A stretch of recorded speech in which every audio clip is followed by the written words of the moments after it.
Hello there, and welcome to day 126 of A Film a Day with me, Jordan Woodley. And today I am looking at the Ouroboros of nonsense that is Lost in La Mancha. So this is the documentary that follows Terry Gilliam's, a certain period during the 28 years that Terry Gilliam spent trying to make an adaptation of Don Quixote. And so this is sort of in that middle bit in 2002. And honestly, it is a case of art imitating life. We follow the documentary team of Louis Pepe and Keith Fulton. And they are clearly a sort of very standard documentarians on a big feature like this. But the way that it explores the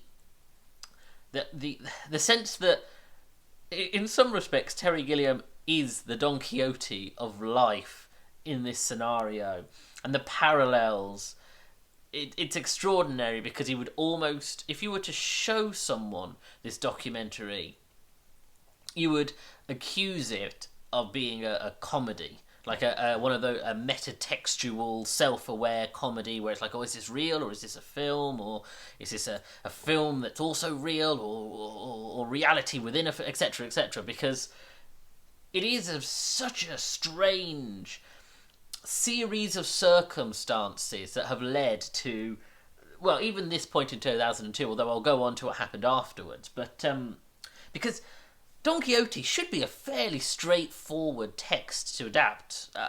I won't pretend that I know a lot about it. I actually have never read the original. I've only seen, I think, one, perhaps two different adaptations of it. So if I get things wrong, then I apologise, because I again, my knowledge is very superficial. But Don Quixote is essentially about a man who, an older man who wants to live in a world of fairy tales and heroes and knights, and so genuinely starts to believe he lives in a fairy tale world of heroes and knights with his peasant sidekick Sancho, whose entire function is to humour him, and alongside all the other people in the communities who just humour this eccentric madman who picks fights with windmills.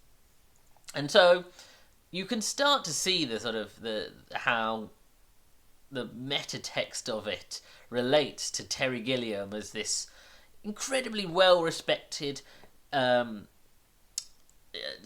powerful director who has had a number of both industry successes and critical successes and art house. You know, he is the kind of director who's spread himself across the industry, both mainstream and independent. And yet, it feels a bit like he's either the one sane person trying to drive this film, or he is mad, and everyone around him is just trying their best, because I don't believe in movie curses. I of course, Exorcist, Poltergeist, they're very, very famous. But, man, the Curse of Don Quixote is incredible, because the fact that you had initially Orson Welles, who spent his entire life trying to make it, couldn't manage it, and died before it could get into production. You had Terry Gilliam, who spent the best part of his career, the point of his career where he was a famed director, so bearing in mind Brazil was 85, he started trying to produce this in 89, and during that period, you know, this is during when he was making things like 12 Monkeys, so he was incredibly well respected, and yet could not get this off the ground. Hollywood didn't want to know.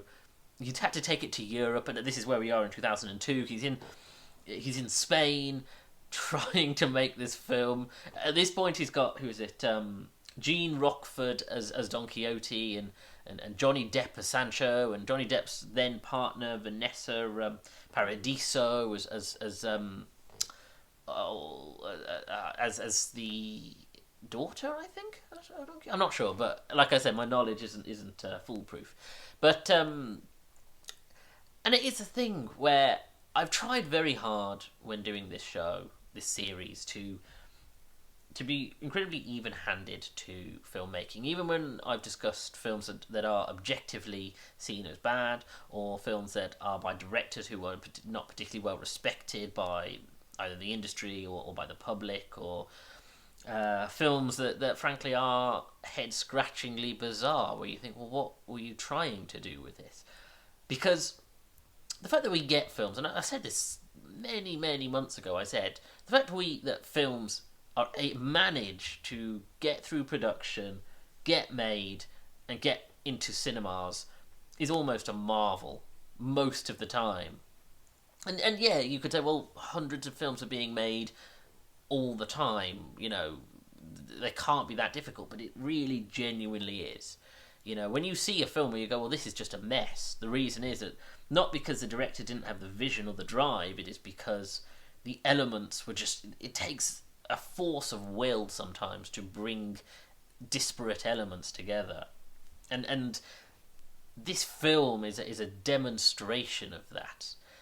You have Terry Gilliam, who, after so many different hiccups and challenges and lack of investment, and like I say, Hollywood not wanting to make it, so we had to find other investors and all of these things, finally manages to get the financing, finally manages to get a cast together. He is physically on the set, ready to shoot. And then the acts of God, as the insurers refer to them throughout the film, keep happening. You have the fact that the weather itself will not allow him to film as he would want, and keeps changing. Almost, like I say, act of God is practically biblical. The how much the weather is trying to prevent this film from being made. You have actors who are all over the shop, who just gathering them together, and with my work with actors, I've often, and as someone who is an actor, I've said that gathering and organising actors is a case of a bag of cats, or herding cats, because it honestly is. It's trying to get just at least one of his cast members onto set on the right time and day to get principal photography started. It's just this like Herculean feat, it seems, because Vanessa Paradiso just is unavailable constantly, and anytime he tries, even though she's contracted, they're ready to go, they can get her 1 week, they can't get her another, and they have to constantly be navigating her agent.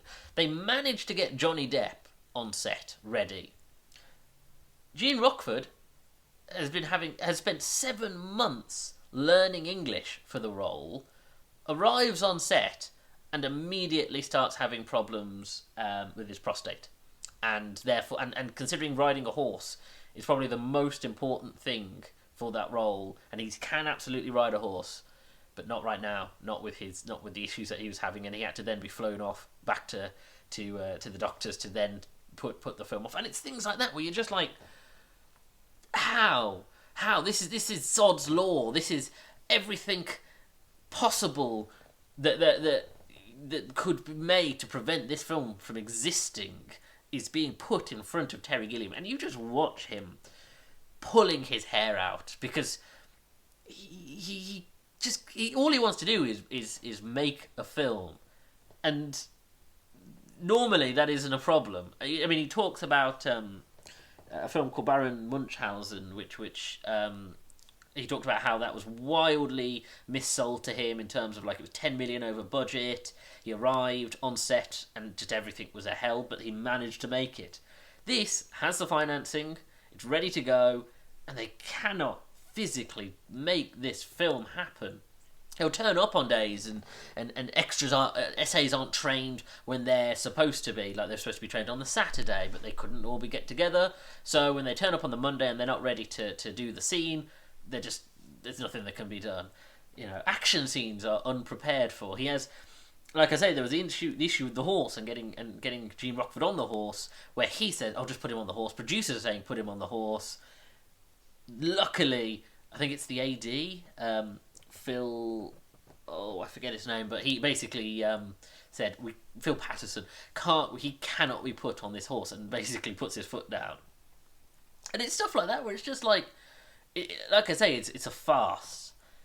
And like Don Quixote himself, the story, the character, it walks the line, the very thin line between farcical and comedic and just pure tragedy, where you look and you go, this is heartbreaking, because, well, in Don Quixote's case, this is a man whose mind is gone. And as the documentarian says, he says, we on almost on one level don't want him to come back to reality because we know that means he's going to die. And I think that's something, and in the same way, Terry Gilliam desperately it's just trying to film something, and every day he's like, just film something, because if we can just film, that will get everything in line. And it's almost, you want to will him to make the film, because as soon as he goes, it's not doable, the film dies.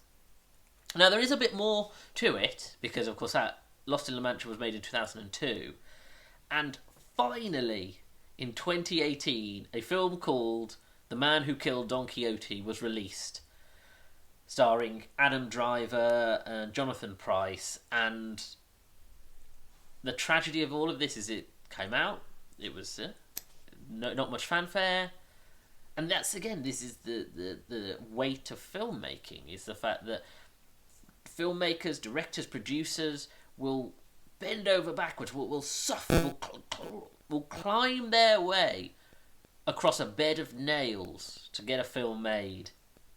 And yet, sometimes it just doesn't work out. So, sometimes they're critically panned. Sometimes people just don't care. Sometimes it trashes their career, no matter how much they put on the line to try and get something made. And it's almost in the will of the gods, because you just don't know. You just don't know if it's going to be made, and then people will love it, hate it. Who knows? I would be interested in seeing the film. Apparently, Louis Pepe and Keith Fulton have said they've made a documentary that's supposed to be more an oversight, an overview of the entire experience of making The Man Who Killed Don Quixote, rather than this, which focuses on a very specific window in the filmmaking. And I would love to see that. I would quite like to see the Man Who Killed Don Quixote, just to know what this film finally ended up being. But yeah, it's rather fun, tragic but fun. So, a rather good recommendation for a documentary that isn't too heavy, but at the same time makes you think. Anyway, thank you for joining me. If you like this video, please hit the like button, subscribe to the channel, please hit that little bell to get notifications of when new videos go up, and please comment on the videos, because it helps me in the algorithm. There are 125 videos back, so please do check out the back catalogue. I've got a number of different kinds of playlists to suit different tastes. Follow me on Twitter at Jordan_Woodley, where I'm always tweeting about movies and TV shows, and I always share links to the videos on there as well. Thank you for joining me. Take care.